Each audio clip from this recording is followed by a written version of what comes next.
अरे नहीं चाही गाड़ी घोड़ा, अरे नहीं सोना चांदी नौकरी से नीमन हमरा सैया के किसानी नौकरी से नीमन हमरा सैया के किसानी नौकरी से नीमन हमरा।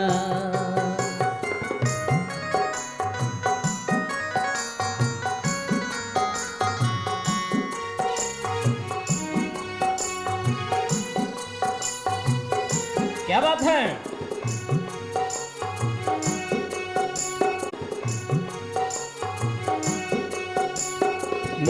नहीं चाही गाड़ी घोड़ा, नहीं चाही गाड़ी घोड़ा से नीमन हमरा सैया के किसानी नौकरी से नीमन हमरा सैया के किसानी नौकरी से नीमन हम। गाड़ी घोड़ा नहीं सोना चांदी नौकरी से नीमन हमरा सैया के किसानी नौकरी से नीमन हम से नीमन हमरा सैया के किसानी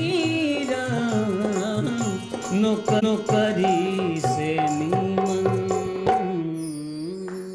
बिल्कुल सच कहला संतोष जी, हमार खेती किसानी का कौनो जोड़ न होला, सब अपने अपने लिए करला, लेकिन हमार किसान इस समाज बदे करला, पूरी दुनिया बदे करला। बिल्कुल सही कहलो। अगर वो अन्न न उपजावे तो केहू का खाई।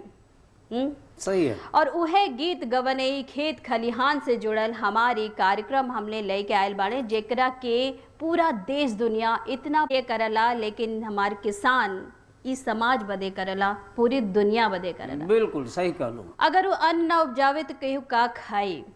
सही है। और उहे गीत गवने खेत खलिहान से जुड़ल हमारी कार्यक्रम हमने लेके आयल बाड़े, जेकरा के पूरा देश दुनिया इतना प्यार देता, दुलार देता, मान देता कि पूछी मत। और उहे सुपर हिट प्रोग्राम का आज का अंक लेके हाजिर बाड़ी हम सीमा शाही और हम बानी आपके होस्ट और दोस्त संतोष राय। तो स्वीकार करी हमने का, स्वीकार करी हमने का नमस्कार, सत श्री अकाल, आदाब, जय राम जी की।